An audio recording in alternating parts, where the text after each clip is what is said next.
जी आपका दावा तो है कि आप चुनाव जीत जाएंगे, लेकिन जितने भी सर्वे आते हैं उसमें आपकी पार्टी नंबर 3 पर आती है। कौन सा सर्वे? जितने भी अखबारों में सर्वे हैं। कौन सा? आपके चैनल ने जो कराया? हाँ, हमारे चैनल में। वो फ्रॉड सर्वे था।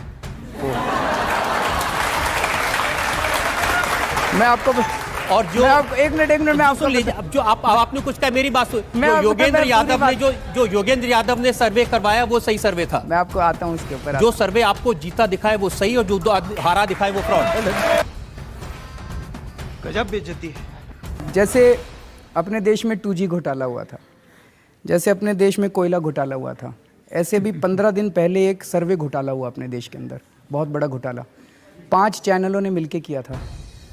उसमें ये इम्प्रेशन क्रिएट करने की कोशिश की गई, बीजेपी की 30-31 सीट आ रही हैं और ये आम आदमी पार्टी की 8-10 आ रही हैं, और ये आम आदमी पार्टी नहीं होती ना तो बीजेपी जीतने वाली थी। बीजेपी के वोट काट रहे हैं, बीजेपी की सीट काट रहे हैं। ये योगेंद्र यादव ने सर्वे कराया।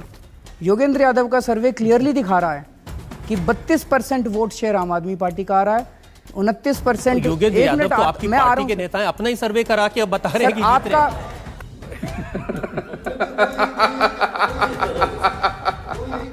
ठीक है, उसका भी पूरा कच्चा चिट्ठा आपके सामने रखा। अभी तक आपको पता नहीं था? वो मुझे नहीं मालूम था। अच्छा। मुझे नहीं मालूम था, लेकिन आपकी पार्टी के जो नेता हैं, आपकी पार्टी में आप कह रहे हैं कि जितनी भी टिकट दी हैं वो अच्छे लोग को टिकट दी हैं, उसका एक सर्वे मैंने कराया। तो जो 70 लोग टिकट दी है उनमें से 8 आदमी ऐसे हैं जो बीजेपी के एस्टेब्लिश नेता थे और 7 ऐसे हैं जो कांग्रेस के नेता थे। बिल्कुल थे। तो अगर बीजेपी और कांग्रेस के लोग इतने खराब हैं तो उनको आपके टिकट, या आपकी पार्टी गंगोत्री है, इसमें आके सब साफ हो जाते हैं। बीजेपी एक माफिया है, उसको माफिया चला रहा है। कांग्रेस भी एक माफिया है, उसको भी माफिया चला रहा है। लेकिन बीजेपी और कांग्रेस के अंदर चंद लोग ऐसे हैं जो अच्छे लोग हैं, जो वहाँ पे घुटन महसूस कर रहे थे। ऐसे लोगों का स्वागत है। मैंने तो 2 अक्टूबर को जब हमारी पार्टी बनी थी तब भी मैंने ऐलान करा था कि इस देश के सारे अच्छे लोगों को इकट्ठा होने की जरूरत है। इतना मत फैल, फट जाएगा। जहां भी कोई काम ऐसे एक दो अच्छे लोगों से मिलवा दूं मैं आपको। सर 1 मिनट आप सुन लीजिए, जिनको आपने। मैं 2 मिनट तो नहीं। मेरे को बात नहीं करने दे रहे। अरे आप ही को तो बात करने दे रहा हूं अब तक। बीजेपी और कांग्रेस के अंदर जब भी कोई आदमी आता है, बीजेपी या कांग्रेस या किसी और भी पार्टी का, और हमारी पार्टी में आना की टिकट लेना चाहता है, मैंने जैसे बताया कि हम एक आदमी की जांच करा रहे हैं। जब कोई दूसरी पार्टी छोड़ के आता है तो उसकी 3 गुना जांच कराते हैं हम लोग। जिनकी आपने 3 गुना जांच कराई, उनकी थोड़ी जांच मैंने भी कराई। हाँ, बता दीजिए। उत्तम नगर विधानसभा से आपने टिकट दी है देशराज राघव को। इनको माना जाता है राशन माफिया।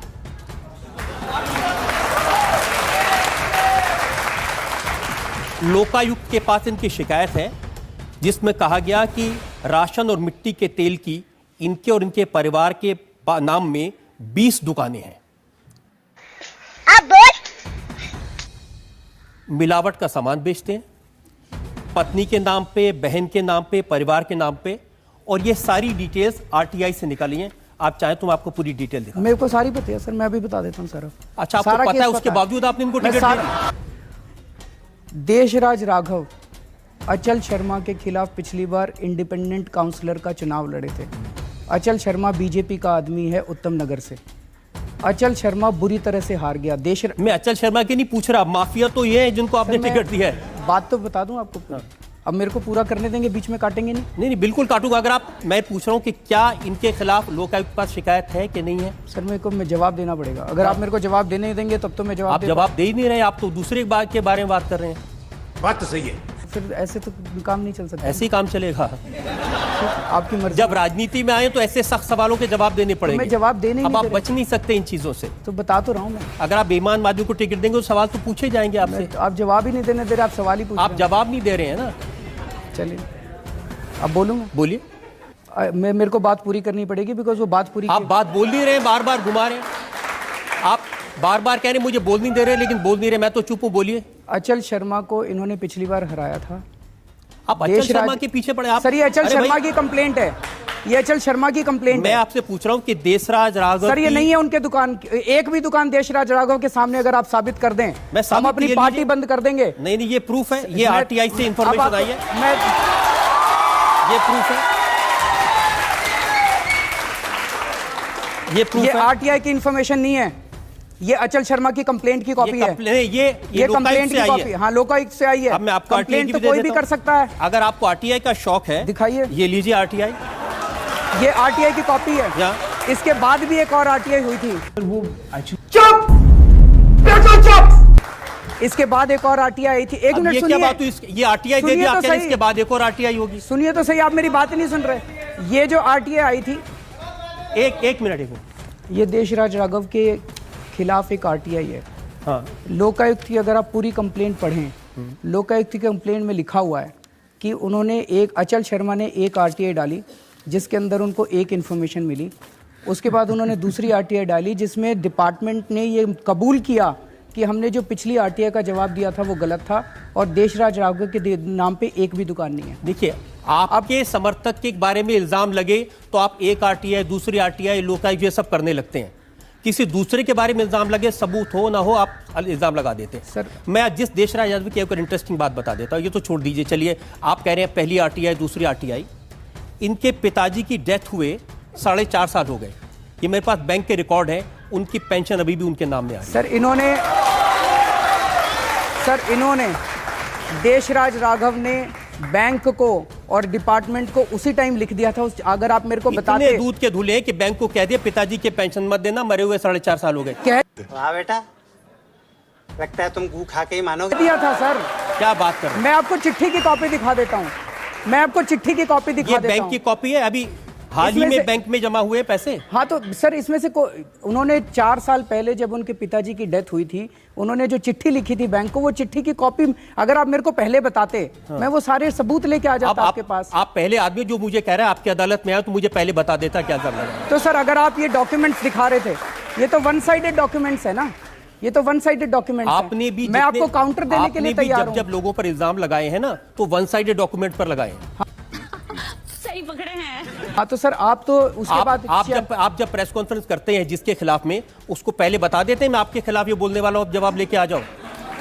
ऐसा तो नहीं हो सकता। नहीं तो ठीक है भाई, अब तो जनता तय करेगी। देखिए, मैं आपको बता और दीजिए। एग्जांपल बताता हूं। करोल बाग से आपने विशेष रवि को टिकट दिया है, उनके भाई चकित रवि अभी 26 अगस्त को किडनैपिंग के इल्जाम में पकड़े गए जेल में। ऐसे आपके उम्मीदवार हैं।